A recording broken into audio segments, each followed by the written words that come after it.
Happy Tuesday to you. Happy Tuesday to you. Hello, hello, hello. Hey guys, thank you so much for jumping in. Hello, thank you for jumping in. All of my friends and my family, thank you so much for jumping in. It's so good to see you guys on. I hope that you are doing well. Hello, say hello to me once you get in. Let me know where you are logging in, watching from. And today, I want you to do me a favor. I want you to hit that like button, and then I want you to hit the share button. Can you do that for me today? I don't always ask you guys to hit the like button. I don't always ask you to hit the share button, but today I'm going to ask you to do that. So just do that for me as you are logging in. Say hello to me as well. I would love to know where you are, where you're logging in from, what's going on with you. Just say hello to me if you will. Thank you guys so much for jumping in. Hello, hello, Ayoka, Philip, my son, Omarsha. Hey, hello, hello. Hit that share button. Katina, God bless you. Thank you so much for jumping in. Makia, hello. How are you? Dennis, hello. How are y'all? Jumped on right at the same time. Good evening. Good evening. Hello, hello, hello. Hey, everybody. Hey, guys. Hello. Thank you guys so much for hitting that share button. Katina, it's so good to see you on. I am always so delighted and so excited that you jump in. Hello, hello. Let me know, guys, what state you're in for some of you all that are logging in right now. Let me know what state you're logging in from. If you are near me, if you're not near me, let me know. Let me know. Hit me up and let me know. Hello, hello, hello, hello. Hit the like button, hit the share button. Can you hit the like button if you don't mind? Hit the like button, hit the share button if you can. If you can. If you're not driving. If you're driving, then hit it when you get home. If you are if you are driving, hit it when you get home. If you're not driving, then go ahead and hit that button for me real quick. Thank you guys again for sharing. Hello, hello, hello. Hello, Sandra. Hello. How are you? So good to have you on. Bobcat. So good to have you on. Thank you guys so much for jumping in. James Harrison. Hey, how are you? Hello. Oh, man, y'all are making my day. Oh, wow. It's so good to see you guys on. Thank you for hitting the hearts, the love buttons, all of that. Helen, hello. I didn't even see that you were on here. How are you? Hello, hello. So good to see you. Thanks, guys, for jumping in. Thank you, thank you, thank you. Thank you, thank you, thank you. Hit the share button, hit the share button, hit the share button, hit the share button, and also hit the like button if you can. I would love for you guys to hit the like button for me today. Thank you guys so much for jumping in. Hello, hello, hello. Oh, wow, y'all guys are still coming in. Wow, so amazing, so amazing, so awesome, so awesome, so awesome, so awesome, so awesome. Thank you, thank you, thank you, thank you. Hello, Ethel, hello, Mechanicsville, Sandra, hello, in Mechanicsville. Okay, Katina, I didn't know that you were in Mechanicsville for some reason. You're very close to me. Amen. I'm a sneeze away from Mechanicsville. Literally, I can almost see it over top of the clouds. So good that you guys are in. Listen, guys. For the last couple of months, I'll say, I have been going through this deprogramming, Frederica, hey there. I've been going through this deprogramming in my spirit of trying to remove some of the ideas and the strongholds that I had in my life that were based on improper teaching. Improper religious teaching, improper ideas and principles. And Daryl, hello, Daryl Anderson, how are you? And as I've been doing this, I've had to kind of reconsider some of the thoughts I had about myself, right? Because a lot of what I believed about me was aligned with what had been told to me, not necessarily what truth was, but yet what was told for me. Alan, how are you? And so I've been dealing with the deprogramming of that. And I just want to share with you one of the things that God has brought to me. And I'm hoping that this will help you to see yourself in a new light today. That's what my goal is, to help you to see yourself in a new light. There's one main scripture that I think about when I think about seeing myself in a new light, and that's from Proverbs chapter 23, verse number 7, that says, "As a man thinketh in his heart, so is he. Eat and drink, said he to thee, but his heart would not be with thee. And so as a man thinketh in his heart, as you think about yourself and how you think about yourself, and I want you to understand that a lot of times the thinking about ourselves is not just based on where we are or who we are, but a lot of times the thoughts about ourselves is based on our historical data, our stimuli, our historical data of what we have been taught. And we a lot of times will align ourselves up to what we have been taught to either tell ourselves that we are good or we are bad. We are doing good or we are doing bad. And if that teaching is flawed, or if those things are flawed, then you can have a wrong perception of yourself, right? You can have a wrong idea of yourself, right? Let me give you an example. I grew up in the country, and there were very primitive thoughts in the country. And where I was from, being all African American, there was this thought process that there were women jobs and there were men jobs. There were women duties and there were men duties, right? That was the school of thought. The men were the ones that went outside, cut the grass, and went out and worked. And they didn't. My grandfather will tell you, as of today. First time he had to make up his bed and figure out his clothes was when my grandmother died. I'll never forget the day he called me on the phone and he said to me, the weirdest thing, I didn't even know how to make up the bed. I didn't know how to pick out my clothes because I never had to do it. I went from my mom's house to my wife's house, and I never had to do that. That was a school of thought. That was what was taught to him, right? But when his wife died, now he found himself having to reinvent himself and having to do it all over again, having to literally retrain his mind that there were no women jobs or no men jobs, that we all needed to do the same exact jobs when needed, right? My grandfather didn't know how to change a pamper. I'll never forget, my grandmother told me this story. I think it might have been my dad or my uncle Skeet, one of them, where the baby had used the bathroom on itself, and he just wrapped the baby up and just, and they use cotton stuff then. He just wrapped the baby up and waited for my grandmother to get home to actually change, because he didn't know how to change the baby, right? That primitive way of thinking, and that was stuck. Now, that's how I grew up. That's how I grew up, right? I grew up thinking that there were men jobs and that there were women jobs, right? And that trained all of the things I thought and all of the things I looked for. So if I did not find a person that did, a woman that did those particular jobs as based on or as ascribed to me by what I had been raised to believe and what I had been raised to know, then I would miss out on a lot of good things, right? I would miss out on a lot of great people, right? Because that's how I was raised to believe. And that trained my thought process. Now, I want you to think for a second.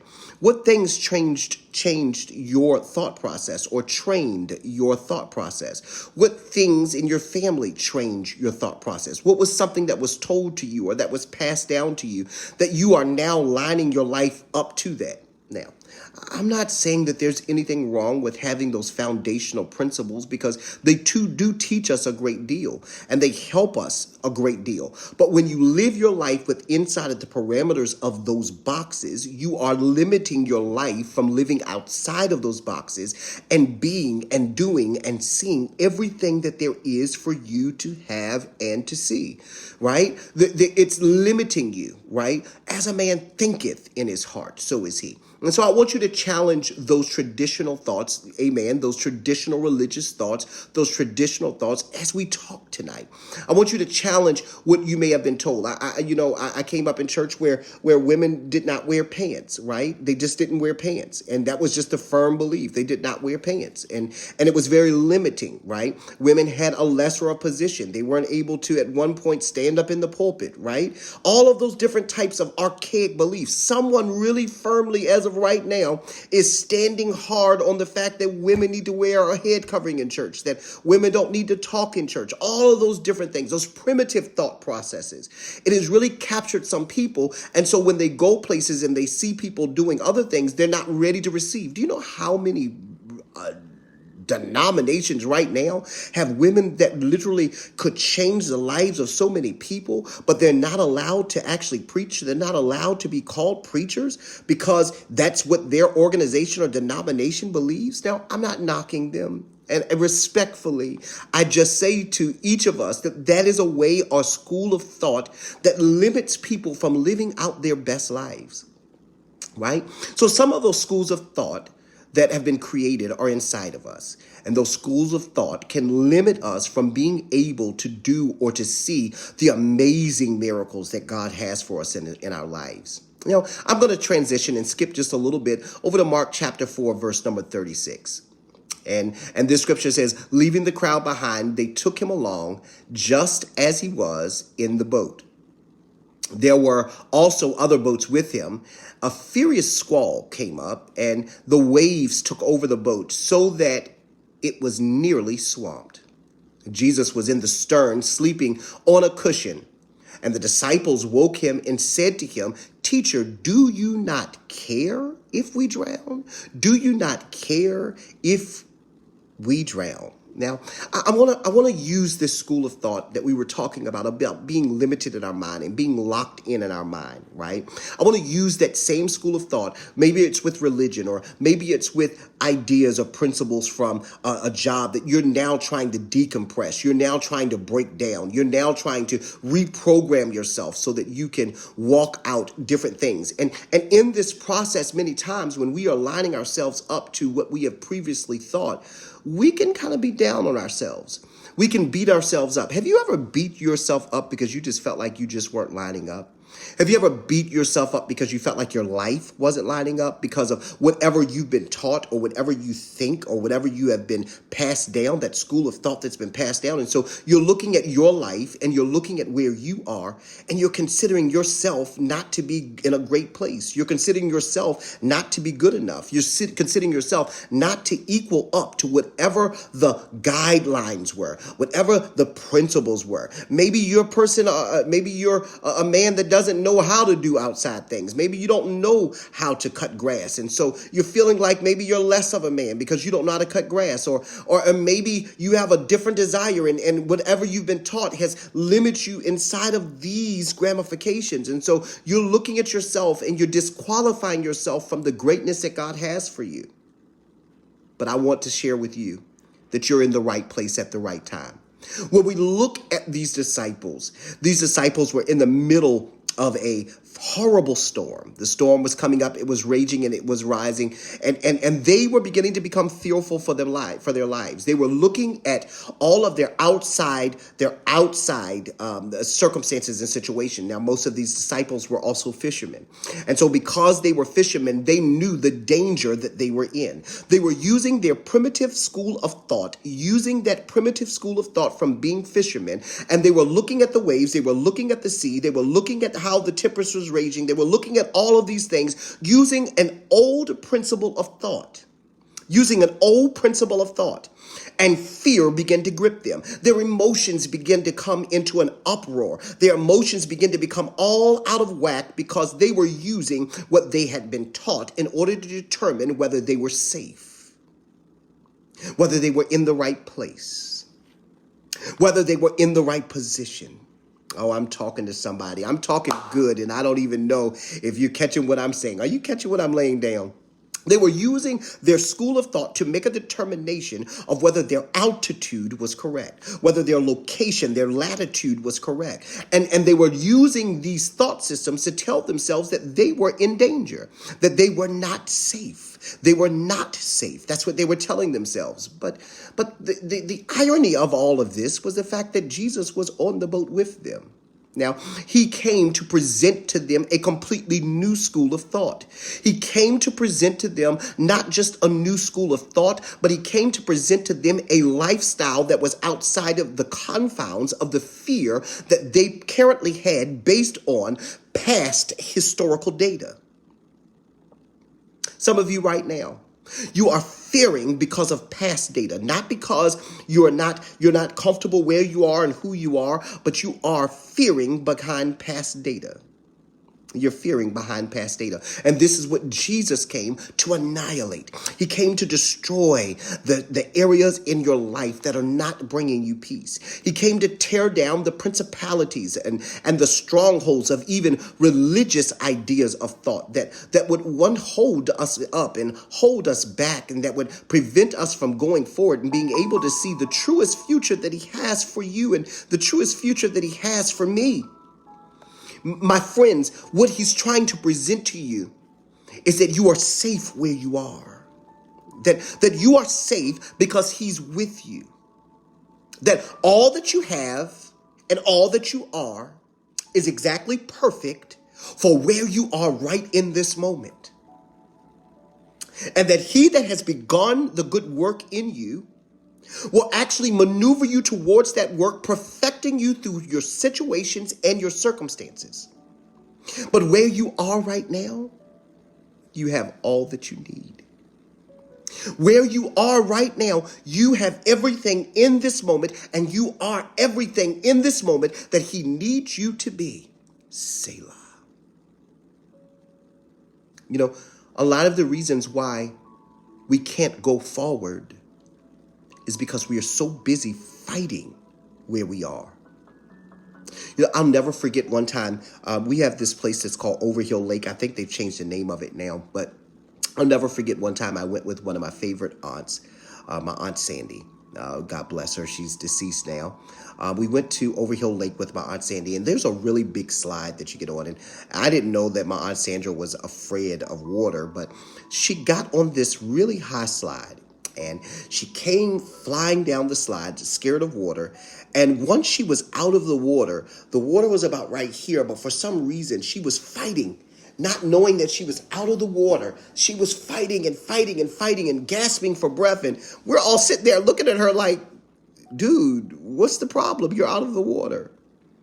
Some of you are so busy fighting yourself in your mind based on past stimuli that you're not able to see that you are safe and that you're okay to go forward. You know, I would like to believe that if these men were so busy fighting that they would not have recognized that Jesus was there. And they would have fought the storm and exhausted themselves trying to fight the storm. Do you know that some of you right now are tired and exhausted because you're so busy fighting all of the voices of your past? You are so busy fighting all of the messed up, screwed up things that church has even taught. You know, I remember one time I taught in church against wearing lapel pins. You guys remember those lapel flowers? I was so indoctrinated into that false religious stuff that I was preaching on things that people should wear and how they shouldn't wear it. That's where I was. Limiting people and damaging people. And if someone had a desire for one, they would have felt ashamed to wear one around me because I was so dogmatic. I'm so glad that God allowed me to evolve beyond that. I'm so glad that God allowed my mind to open up, to recognize that he was here to give us life and life more abundantly. That he places the desires upon our heart. Ecclesiastes chapter 3, verse number 11. He has made everything beautiful in his time. Everything beautiful in his time. He has also set eternity in the heart of man. Yet no one can fathom what God has done from the beginning to end. But what we do know is that eternity has been placed on our heart. He has given us these desires on a purpose. I just want to challenge you today. I want you to challenge to tear down those thoughts that are telling you that you are not good enough. Tear down those thoughts that are telling you that you're not lining up, that you're just not good.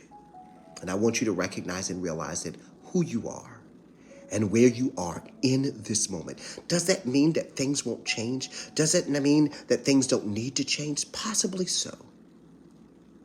But those things will change as God brings them to you. Half of the reason why you're not going after the jobs, half of the reason why you're not going after the healing, half of the reason why you're not going after the finances is because many of you don't think you deserve it. I know I'm talking truth. You don't think you deserve it. You sabotage good things when they come to you because you don't think you deserve it. But it's based on old principles of thought. Today, I speak to those old principles of thought, and I command them to come crashing down. I speak to every principality and every stronghold of a religious dogma and of family traditional thoughts and principles that are holding you back. I speak to them and I bind them over your life so that you can go forward and do the will and the purpose of God.